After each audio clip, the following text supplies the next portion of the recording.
For those of you who know the brand Acura quite well, you know that itself and parent company Honda is a very conservative car company. So when this beast came out in 2010, it raised a lot of eyebrows. What the hell is it? Well, this is the 2010 Acura ZDX, a vehicle that actually starts as an MDX underneath the body, which is a great place to start. The MDX is one of Acura's best sellers and one of the best vehicles in the class. So when you chop the roof down a little bit, make it look like a coupe, does that still make the ZDX a great car? Well, let's find out.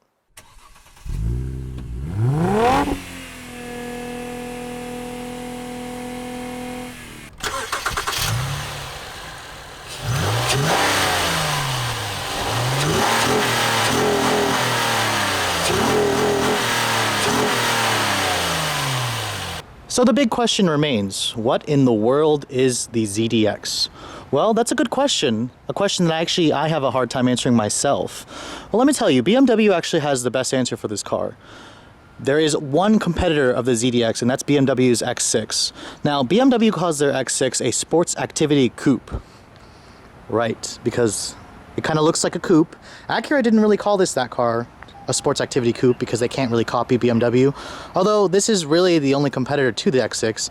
You can see, in terms of the silhouette of the vehicle, it's got a hunkered down look in the back. It's actually a hatchback. Of course it's a hatchback.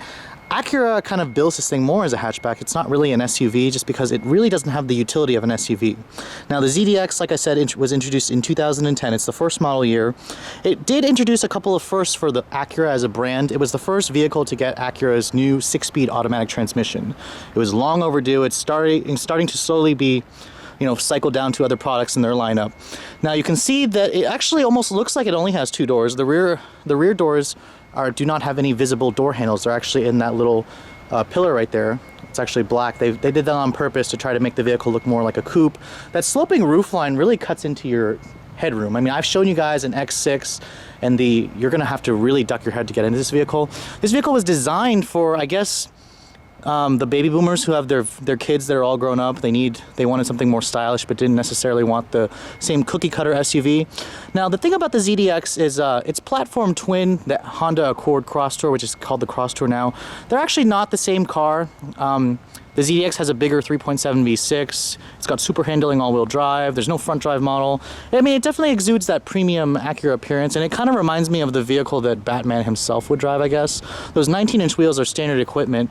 And for 2010 to 2012, there are 3 trim levels available. Not really trim levels, they're packages. There's the base, and super handling all-wheel drive is standard. This one is the technology package. It essentially adds the navigation and backup camera. Those are your main highlights to the technology package and the push button start. Up from there is the advanced package, and that kind of adds your blind spot information, adaptive cruise control, heated and cooled seats. To be honest, I think if I was going to go for this car, I'd get it fully loaded. For 2013, Acura got rid of the trim levels. Now you only just buy a ZDX with the advanced package, and everything comes standard equipment, including those 19-inch wheels, which do feel the wheel wells out really good. And in terms of the styling, it's got Acura's in-your-face shield grille, which has gotten a lot of criticism. It actually works in this vehicle. This is not the toned-down shield grille like in their other products, but it actually suits the character of this vehicle. In terms of the styling, I really don't care for this car. I think an MDX is more practical and better looking in my eyes. But let's take a look at the rest of the vehicle, shall we? Now, Honda and Acura is not known for push-button start, and this vehicle has it. It's one of the few Acuras during its time that had it. The RL was the other one, and the TL. To lock the doors, you can push the button right here. It locks the doors with a beep. To unlock the doors, just keep the key on your person and touch. Right there, it unlocks the doors. And of course, like every other Acura, the interior is very nice in here. You have perforated leather, you got the two-tone, it looks really good. The step-in height is good, but you need to duck your head in very low because the roofline, even in the front, is very low. To start the vehicle, just keep the key inside the vehicle. You don't even have to insert it in that little slot. I like the red start button. Just put your foot on the brake and push the button to start the engine. The gauges, they come right off of a TL. Same with the steering wheel. The interior in here actually represented some firsts for Acuras. Let me show you why. Now, shutting the door, only the driver and front passenger window is automatic. I'm surprised the back windows aren't automatic. That should be the case. Now, the ZDX was the first Acura to introduce a leather stitch dash. You can see the dash is actually covered in really nice leather. It's really high quality, the same stuff you find in the seats. The leather actually extends to down here on the center console. It actually comes all the way back here and covers the entire area. The rest of the dash is soft touch. This whole piece right here is soft touch plastic. You can see this one has the tech package with the big navigation screen. It also gives you a backup camera with 3 modes. You have your wide view, you'll have your normal view, and then you have your top-down view. It has distance markers, but no trajectory, so it's a little bit odd that they're not giving you that. It's even soft touch right here. The steering wheel, same steering wheel off the TL. The door panels are all soft touch. Really nice materials, same leather stitching that basically goes everywhere. Soft touch right here where your elbows are gonna rest. Down here is actually hard plastic. Hard plastic down there, a little disappointing, considering this is kind of their flagship SUV. Here's something that's really interesting. There's no labels on the audio controls. When the audio system is off, this is essentially just all black. You turn it on, and there you go. It actually all appears like that. That's really cool. I think that they should put that on the other vehicles that they have. I think they probably eventually will. You can see this one has your ELS sound system. It has, 6-disc CD changer. You have an iPod USB port. In the center console here, which is actually opened by pushing this button right here. That opens the center console where you have your iPod and USB power outlet in there. The glove compartment is actually pretty small, but it is lined with felt and it is damped, so nicely finished but very tiny glove compartment. The center tunnel here is pretty wide. This vehicle just has a really cramped filling interior, which is kind of how it was designed to be. But you do get something that I've never seen on an Acura and a Honda, is a panoramic sunroof. You don't see a panoramic sunroof on Acuras and Hondas. This is one of the first ones I've ever actually seen. And you can see the sunroof opens very largely when you open it up. Actually, that's the largest it opens, so that's a little disappointing. But it adds some nice light into this vehicle, and it really needs it because the interior is very cramped in this car. Coming to the rear seat of this vehicle, it's very tiny, as you can see. Actually, in terms of legroom, it's pretty decent, but seriously, I'm 5'7", and I have to duck my head so bad to get into this car. I mean, you can see just how low the roofline is, and I just think it's a really stupid design. You do get air vents back here, so that's pretty nice. Dual map pockets. This is mostly reserved. This is mostly a 4-seater, but you do get cup holders here and nice armrest. The seat itself is actually pretty comfortable, and like I said, legroom is not bad. The door panels all have carried over soft touch materials from the front seats. I really like the leather on this door panel though. It's really high quality leather. It just feels really expensive. It's all hard plastic down here and not much storage, but you do get storage right here.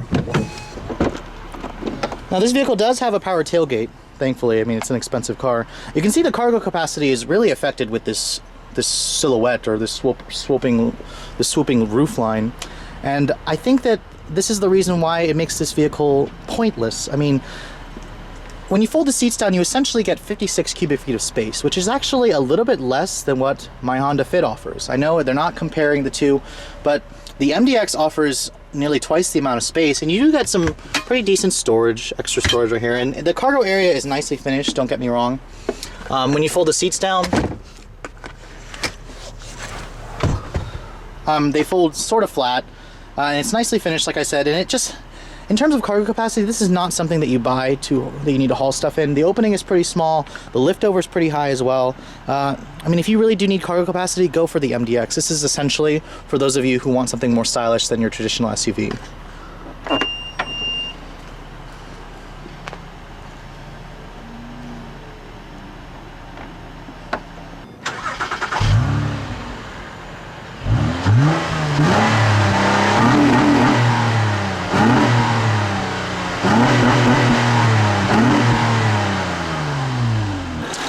Now, thankfully, because this is an Acura, at least you get one mean-sounding V6 under the hood. This is Acura's corporate 3.7-liter J37 V6 engine from the Honda family.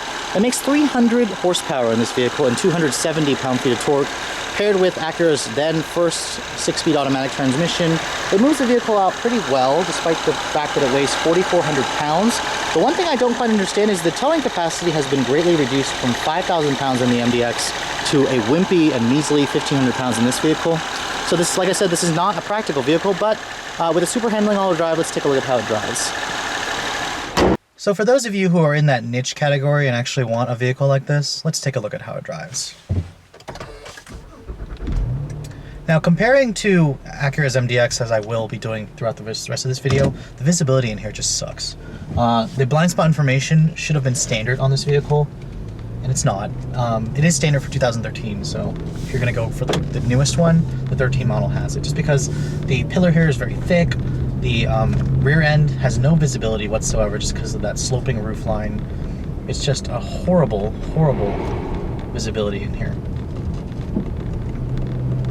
One thing though, because it is an Acura and a Honda though, it drives very nice still. I will give them that.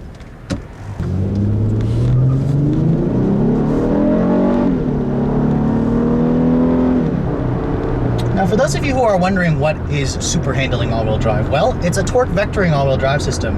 In that turn that I just took where I was pretty heavy on the throttle there, you can actually feel the vehicle's computer sending power to the outside wheel to kind of counteract any kind of understeer or oversteer that you would get with an all-wheel drive model. And it works really well. I haven't driven a super handling torque vectoring all-wheel drive system in a while, and it's very fun. The driving dynamics of this vehicle is perfect. I like the way this car drives. The V6 is a tad soft on power. You really have to dip into the throttle to get it to go. Typical of a Honda, you have to rev the car to get it to go. But, I mean, the ride's very smooth. The engine makes a really nice sound. I miss the sound of Honda's 3.7 V6.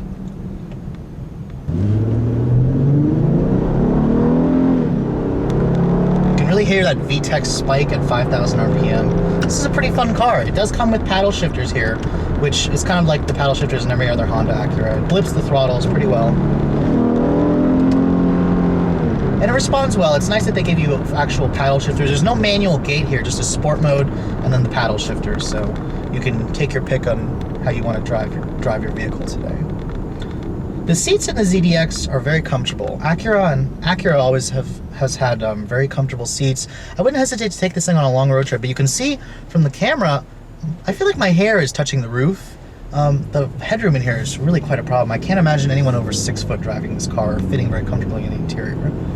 The steering is typical Acura Honda. It's very precise. It makes the vehicle feel much smaller than it is. I mean, this is a 4,400 pound luxury crossover SUV, and it feels, you know, pretty small and tidy, kind of like the way an MDX feels, but I just can't get over the horrid visibility. At least Acura does give you some pretty big side mirrors. They show a lot of real estate in the actual mirror itself. Could use the blind spot information, just saying again. Of course, like every other Honda Acura, there's a lot of buttons on the steering wheel, but I always like the steering wheel. The leather's really smooth. It just feels really good in your hands. It feels high quality, and it even smells high quality in here. Every time I get into a luxury vehicle like this, it always just, all the materials in here feel very premium. Now, in terms of the navigation system, that is Acura's newer navigation head unit. You can see the graphics are pretty good. The street light writing isn't all crunchy and doesn't look like it was written with a crayon, as Brian Cooley would say from Cena. But it's a very nice system. I know it's getting kind of stale and old, but I don't really mind it. Now the turning radius is a little bit on the big side. Those 19s cut in.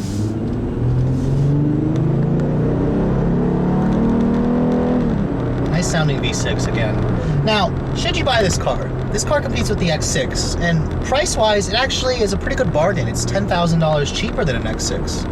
$10,000 is a lot of money. If you go for the V8, it's even more expensive on the X6. It does need a couple things to feel more special to compete with that vehicle. It needs another powertrain, more power, a little bit more luxury features would be nice, but it's very Acura Honda. You buy a trim level and it comes standard with everything. So if you're in the market for this type of vehicle, the ZDX really will probably satisfy you unless you test drive the X6, and then you'll realize you want the BMW more. But thanks so much for watching, guys. I'll catch you all later.